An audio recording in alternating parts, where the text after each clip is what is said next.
राष्ट्रीय जांच agency NIA ने मामले को अपने हाथ में ले लिया है।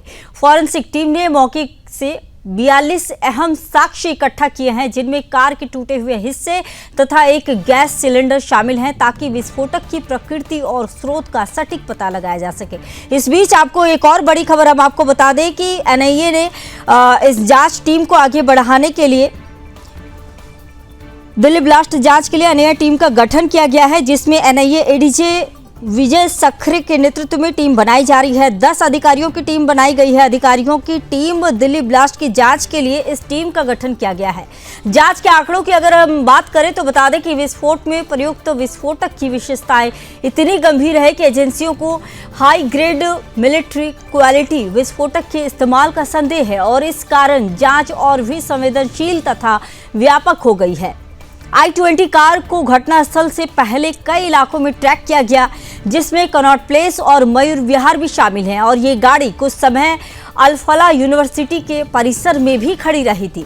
सीसीटीवी फुटेज में कार के साथ कम से कम 3 संदिग्ध व्यक्तियों को देखा गया और प्रारंभिक पूछताछ से ये भी संकेत मिल रहा है कि मॉड्यूल का हैंडलर संभवतः विदेश से संचालित किया जा रहा था। देश भर में सुरक्षा बढ़ा दी गई है और कई प्रांतीय एजेंसियां संयुक्त रूप से इस नेटवर्क की कड़ियों की पूरी तरह से जांच कर रही है।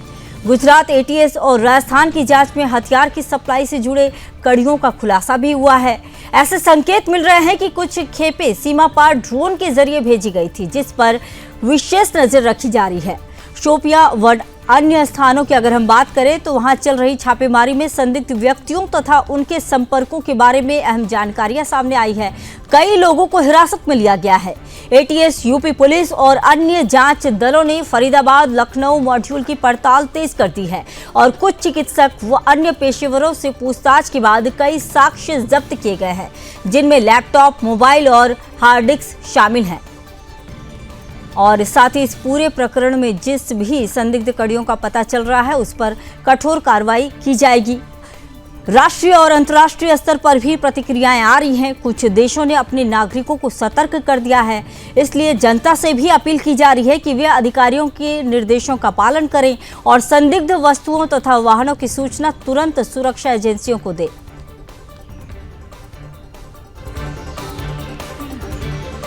दिल्ली पुलिस व जांच एजेंसियां हर सूचना की क्रॉस वेरिफिकेशन भी कर रही है और शीघ्र ही इस मामले में ठोस खुलासे की उम्मीद भी जता रही है।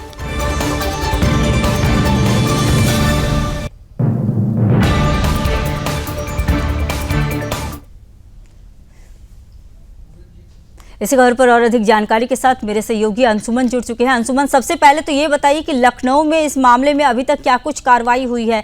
किन लोगों को लेकर शक पुलिस जता रही है? किसी को हिरासत में लिया गया है क्या? पूछताछ के लिए बुलाया गया है क्या?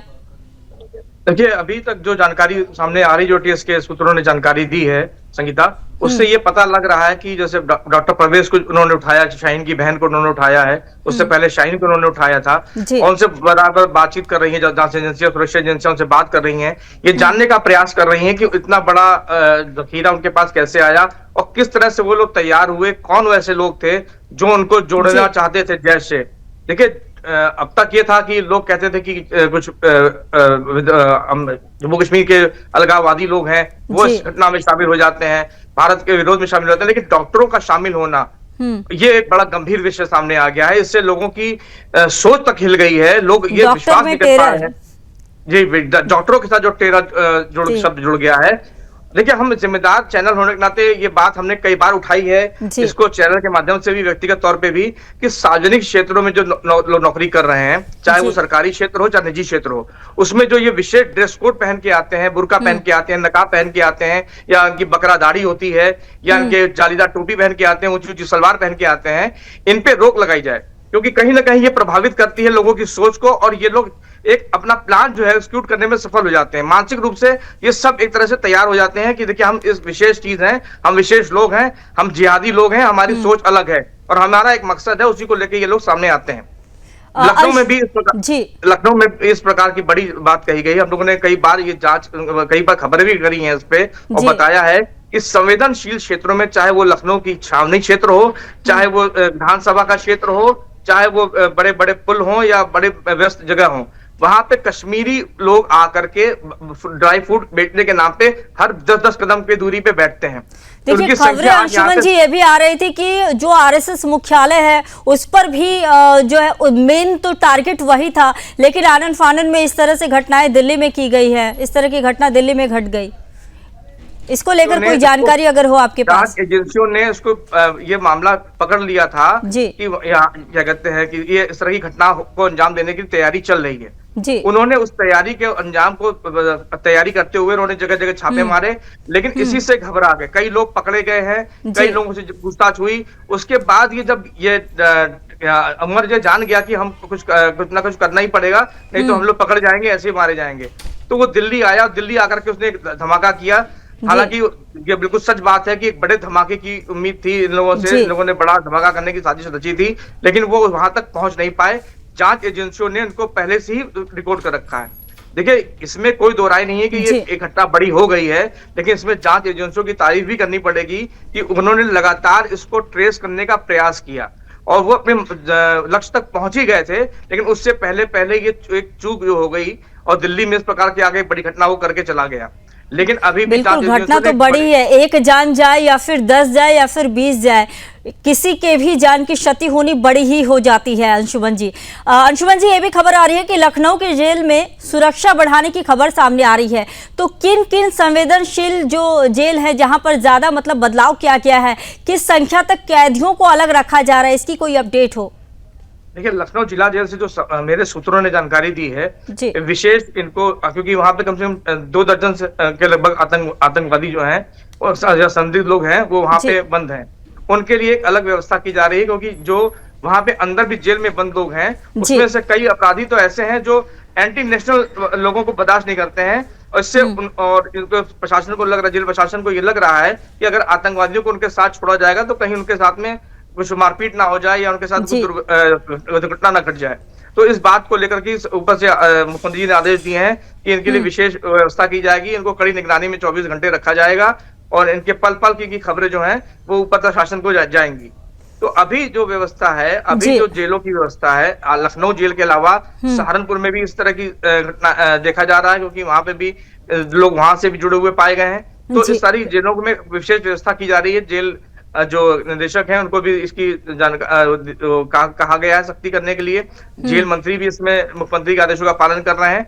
तो यूपी एटीएस और क्या कहते हैं केंद्रीय एजेंसियां जो है मिलकर काम कर रही हैं, तो ऐसा लगता है कि जल्द ही जल्द कुछ बड़ा खुलासा करने में सफल भी होंगे संगीता। लेकिन अभी भी बताऊं, सुरक्षा की दृष्टि से लेकिन अंशुमन ये बताइए कि जो डॉक्टर या फिर प्रोफेसर जो है जिनका नाम पहले ही सामने आ चुका है और भी कुछ नाम आने की बात कही जा रही है, तो ये नाम जो है ये जैसा कि अभी आप बता रहे थे सहारनपुर से भी आ रही है, लखनऊ से भी है, तो इनका सीधा संबंध क्या है, किस तरह से सीधा संबंध आ रहा है और कितने नामों का खुलासा और हो सकता है? देखिए, जैश से जुड़े हुए ये लोग हैं, जैश ए मोहम्मद से, और इनकी एक बड़ा इनका नेटवर्क है जी। इसमें जैसे ये बात सामने आई है कि इसमें सिर्फ डॉक्टर ही शामिल नहीं है, इसमें इंजीनियर भी शामिल हो सकते हैं जो संबंधित क्या कहते हैं प्रतिष्ठानों से पढ़े हैं, लिखे हैं, निकले हैं। तो जांच एजेंसियां अब सतर्क हो गई हैं और बड़े पैमाने पर जांच कर रही हैं, और वो ये खंगाल नहीं है कि इनका जो पुराना रिकॉर्ड है और जिनसे भी संबंध रहा है, जिससे बातचीत रही है, वो किससे रही है, ज्यादातर किससे बात करते रहे, किस चीजों में ज्यादा इन्वॉल्व रहे हैं, पढ़ते थे तो क्या पढ़ते थे, तो इनके कंप्यूटर से, इनके लैपटॉप से, इनके क्या कहते हैं मोबाइल फोनों से वो चीजें ट्रैक करने की कोशिश की जा रही है, और जो वहां पे फाइलें मिली हैं, जो कागज मिले हैं, उसको भी डिकोड करने का प्रयास किया जा रहा है। देखिए, मैं आपको एक अपडेट देता हूं कि लखनऊ में कल एक घटना घटी जिसमें रोहिंग्या और बांग्लादेशी जो सफाई कर्मी हैं, इनको लेकर के महापौर ने नाराजगी जताई। उन्होंने ये कहा कि हमने पुलिस से यहाँ पे कहा है कि हमको मदद करें, लेकिन पुलिस का हमें उचित सहयोग मिला नहीं जी। लेकिन नगर निगम में भर्ती हो रहे हैं और पुलिस इनका सहयोग नहीं कर रही है उनकी पहचान करने में। नतीजा ये हुआ कि कई बार यहाँ के लोगों के आधार कार्ड जो बने हैं, पहचान पत्र बने हैं, वो लखनऊ से बने हैं, और ये इसमें सरकारी लोग भी शामिल। इसकी भी अपडेट आई थी, परसों ही इसकी अपडेट आई थी। जिस आधार कार्ड, जिस प्रमाण पत्र की आप बात कर रहे हैं, 2011-13 के दौरान ये आधार कार्ड प्रमाण पत्र बने थे, इसकी खबरें आई थी सामने में। ना, ये कहीं ना कहीं ऐसा प्रतीत होता है कि कोई सेंटर लखनऊ में बना हुआ है, उसके सराउंडिंग में ऐसे लोगों को बसाया जा रहा है कहीं। और मैं बता दूं आपको, लखनऊ में एक यहाँ पे तमाम जगह पे दुकानें लगती हैं नारियल पे पानी की। वो नारियल पानी बेचने वाले अधिकतर जो मुसलमान है वो सब पश्चिम उत्तर प्रदेश के हैं, और जो उसको दुकान लगवाने वाला व्यक्ति है वो यहीं पे कहते हैं लखनऊ का रहने वाला है। ये इसमें भी किसी की पहचान को अभी तक वो नहीं किया गया है, पुख्ता नहीं किया गया है, कहां से आ रहे हैं, कैसे रह रहे हैं, कोई भी इसकी जांच एजेंसियां निगरानी नहीं कर रही। अंशुमन जी ये बताए कि ये जो डॉक्यूमेंट्स बनते हैं इतनी बड़ी, मतलब इसमें तो सरकारी लोग रहते हैं, अधिकारी रहते हैं, क्या लग रहा है कि कोई बड़े अधिकारी का नाम इसमें सामने आ सकता है, कोई अफसर भी नप सकते हैं इस मामले में? देखिए, जिन एजेंसियों को जिम्मेदारी दी गई है आधार कार्ड बनाने की, वोटर आईडी कार्ड बनाने की या अन्य पहचान पत्र बनाने की, ये उनके ऊपर निर्भर करता है कि वो कितनी ईमानदारी से काम करते हैं। लेकिन वहां पे काम करने वाले अधिसंख्य लोग ऐसे हैं जो या तो संविदा पे रखे गए हैं या फिर वो ठेकेदारी पे रखे गए हैं। तो वो पैसों के लालच में आकर के अधिकतर लोग ऐसा काम कर रहे हैं जहां से इस प्रकार के क्या कहते हैं कागजात जो है, प्रमाण पत्र बनाए जा रहे हैं, पहचान पत्र बनाए जा रहे हैं। ये गंभीर विषय है, इसकी चर्चा भी हमने एक दफे एक वरिष्ठ पुलिस अधिकारी से करी थी, लेकिन उनका बहुत ज्यादा इंटरेस्ट हमको देखने को मिला नहीं। लेकिन संगीता, हम जो बात कर रहे हैं, ये जो चीजें हो रही हैं, ये बहुत खतरनाक स्तर तक पहुंच चुकी हैं। केंद्रीय एजेंसियां, जांच एजेंसियां लगातार काम कर रही हैं, लेकिन उसके बावजूद अगर वो सफल नहीं हो पा रही तो उसका सबसे बड़ा कारण यह है कि भ्रष्टाचार जो अब हमारे लोगों में घुसा हुआ है, वो पैसों का लालच, जो स्वार्थ घुसा हुआ है, वो कहीं ना कहीं हमारे जांच एजेंसियों को सही जगह पहुंचने से रोक देता है। और अभी जो स्थिति चल रही है, मुख्यमंत्री जो कि बहुत सख्त है और हाई अलर्ट पे रखा गया है एजेंसियों को, चाहे वो केंद्रीय एजेंसियां हो और चाहे वो क्या कहते हैं लोकल एजेंसियां हो। इसके अलावा भारत नेपाल सीमा पे भी सुरक्षा बढ़ाई गई है। बिल्कुल, सुरक्षा पूरे देश भर में बढ़ा दी गई है। अंशुमन दुबे जी, बहुत धन्यवाद, आपने जानकारी दी।